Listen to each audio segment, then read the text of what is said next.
Hey everyone, welcome to the Will A. Bear Show with Will A. Bear. I am, of course, Will A. Bear, and we have reached our finale episode of Season 2, the second season we've done this, which is pretty incredible. And you know what they say about finales? They're only good if they come a week or two off schedule, so I apologize. But we are finally here, and we are ready to read off the results, the final results from our full year of fantasy football. We had some ups and downs, especially if your name is All I Do Is Win, which surprisingly your season would be filled with downs. A little counterintuitive there. But let's jump into some scores, shall we? And first off, we're going to start with the championship match. We had Kathy's Gold Digger taking on Porter's First Down Syndrome. And in actually an epic shootout in the combined 2 weeks, we had a final score of Kathy 215, Porter 228. A close game, but Porter Ward is our victor and the league champion. Congratulations. In this final week, we had, for Kathy's team, 18 points from the Washington defense. However, Justin Jefferson and Ezekiel Elliott did not show up with 7 and 1 points respectively. As for Porter, he had a big name show up big in the clutch, Nick Chubb, 24. And that is a full sweep of Kathy this year. You went 3-0 against Kathy, who, for the better part of the year, held the number 1 seed. So outstanding job, Porter Ward. You are our champion, and I did get an exclusive interview with our champion, so I will show you. Porter Ward, our league champion. Congrats, sir. Thanks, man. I just want to interview you here. What are your thoughts on the season? Well, I mean, for the rest of y'all, it was an L, but for me, it was a pretty good season, I must say. Mm-hmm. Yeah, it was pretty good. Do you have any tips for winning, like that you could teach maybe like my dad who had 3 wins this year, or frankly even you for when you were playing me, because I went 2-0 against you this year? Yeah, just don't suck. Just don't suck. That's pretty much my my logic for everything in life, just to win at everything. I really should have paid attention to that when I was playing Kathy in the playoffs. I didn't adhere to that one rule. Just do better. I mean, you literally, all you have to do is win. Like, it's not that hard, obviously. Good overall. Season was good. I mean, it said on the little poster board that some guy's name was Dad on the poster board, but I'm pretty sure I'm the daddy of the league. So I don't really know what all that was about. We probably need to change that for the next year. Like, put me as daddy. And whoever just to clear up the was, confusion. Yeah, because there can't be when two you say dads. daddy, everyone thinks of Porter. Exactly. Yeah. Exactly. Yeah. Other than that, season overall, great. And I can't wait to crush you on the next season. And I can't wait to see that trophy on my shelf. That y'all will be getting pictures for that for sure. Well, there you have it, folks. Porter Ward in the flesh. Congrats, sir. Thank you. So there you go. That is our league champion right there. If you don't want him to do that crap again next year, you'll need to step it up. Our second most important game was the battle for the number 1 pick in this next coming draft. I mean, assuming we have a fantasy football league. But no morbid thoughts here. The battle for the 1 pick was Mason's Cleveland Massage team taking on Nini's It's in the Bible. And the final score, Mason 233, Nini 204. So Mason, congratulations. 30 points from Keenan Allen, who I have crapped on for the better part of the year. Good job there, Mason. As for Nini, she only had 3 players score over 6 points in Week 18. Never a good sign. Mason, congratulations. You are the winner of the number 1 pick. After that, we have the battle for the number 3 pick, and that was Mom's This Girlie's on Fire taking on Dad All I Do Is Win. Final score 273, Mom, against 160, Dad. The only team to score that low. That was just very pathetic.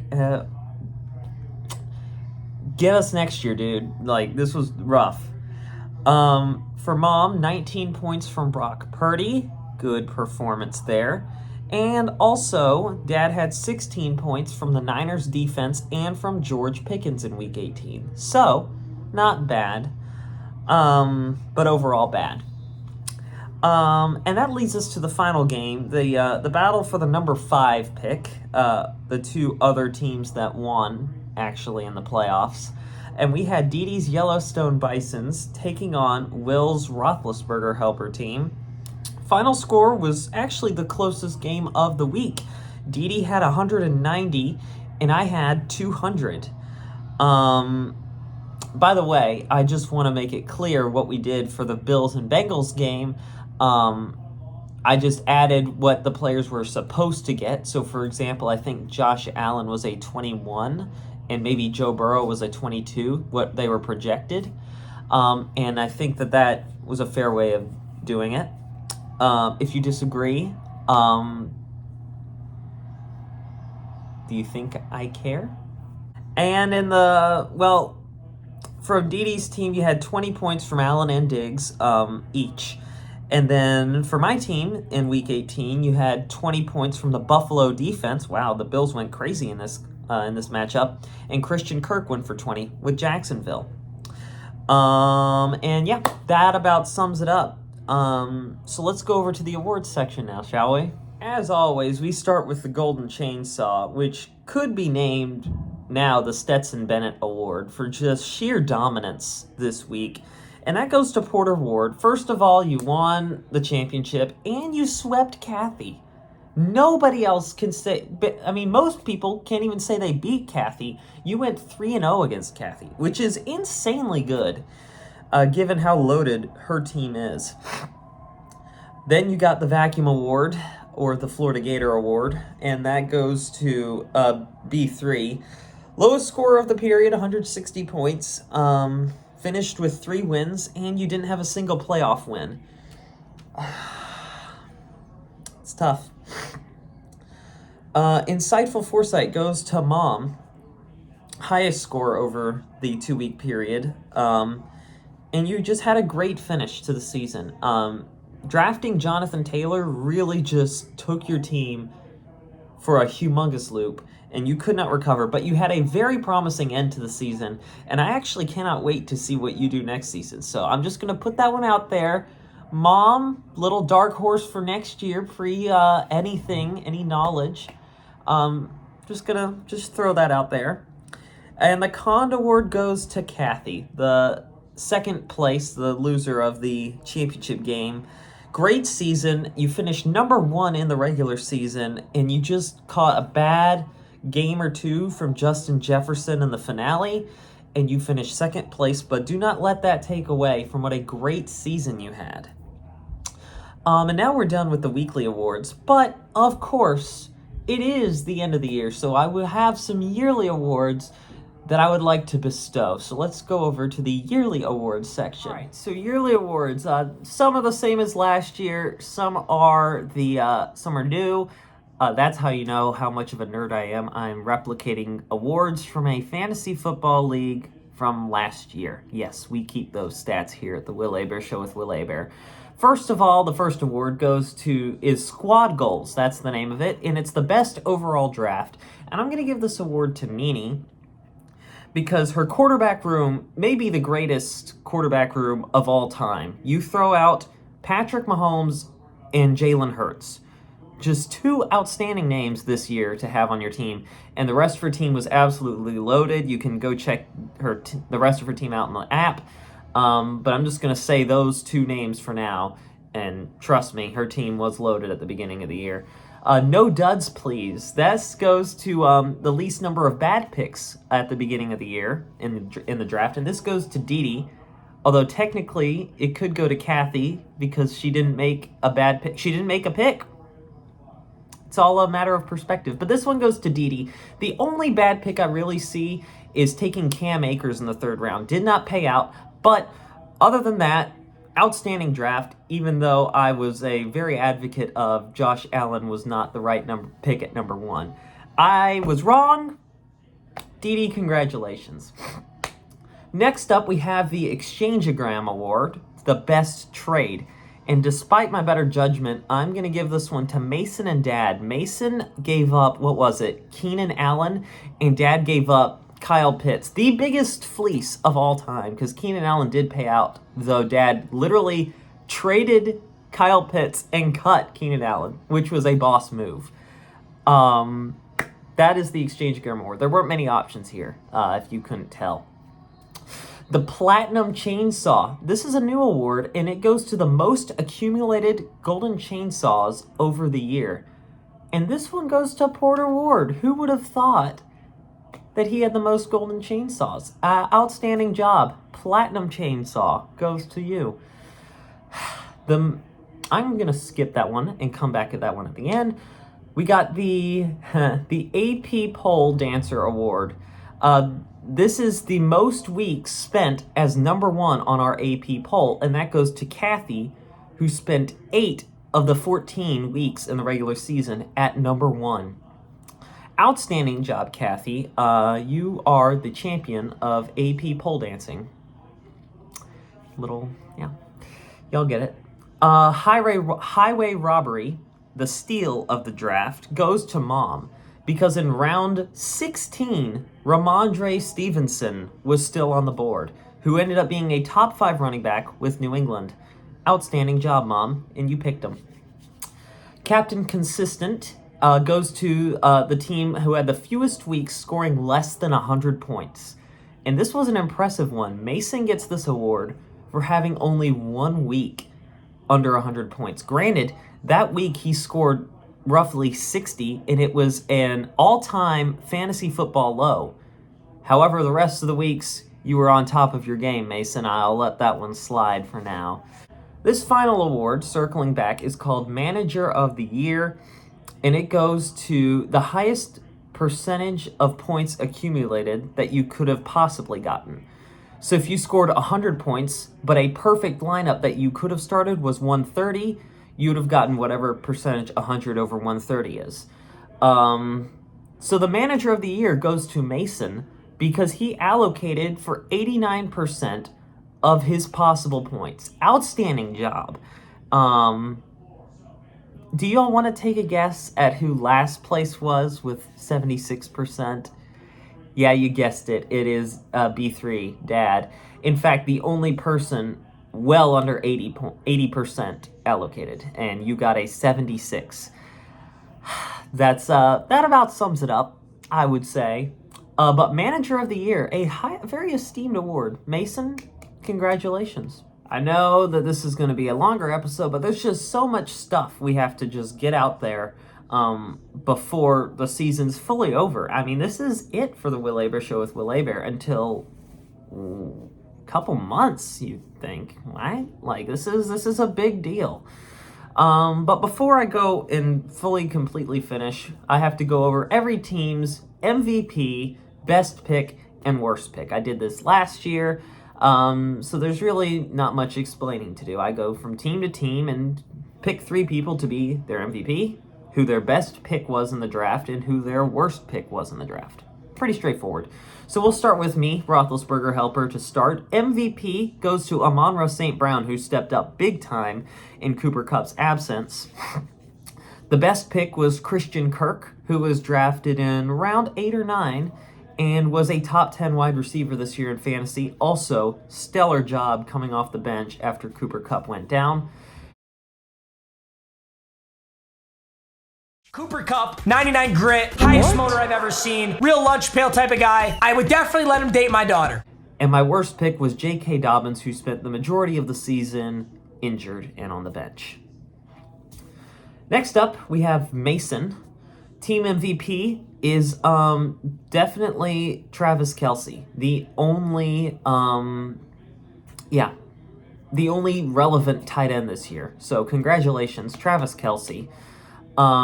Best pick was Austin Eckler, who was the best running back in the league. You got him in round 1. I know that's not much of a stretch, but your round 1 pick did go to immense value, and many did not. So congratulations there. Worst pick goes for Trey Lance, who you swore was going to be him.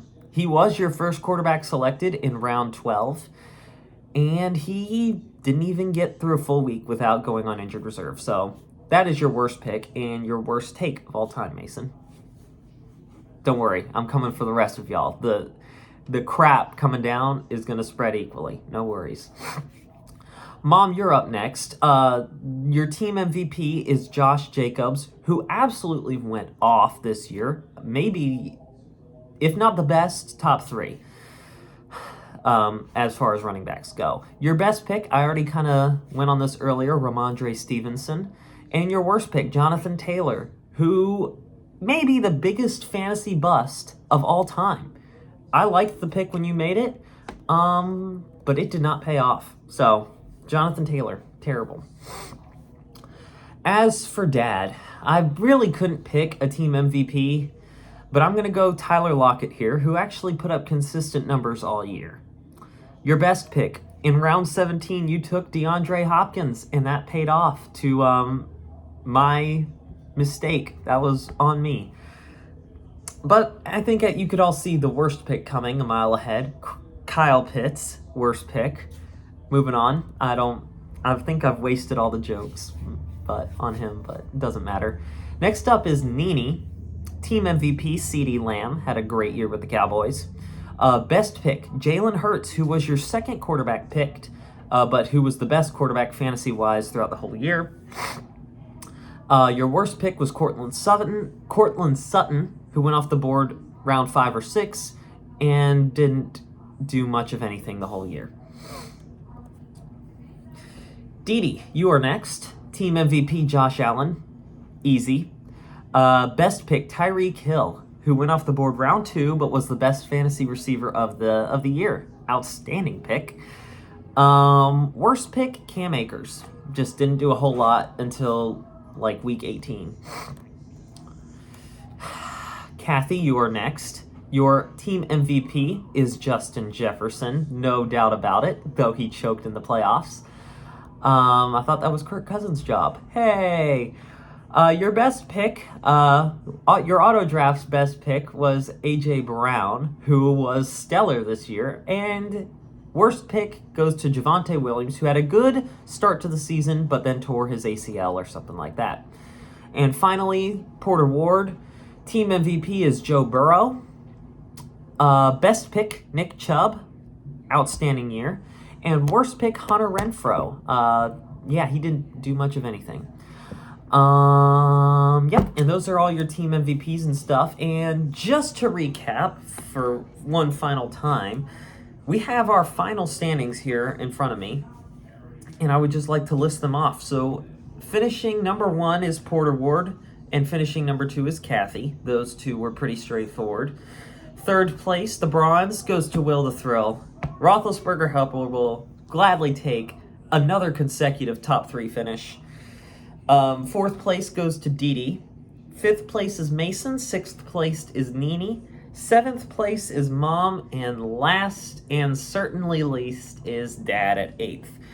Which also means we have our draft order, and this is the final note I would like to leave y'all on, is next year's draft order.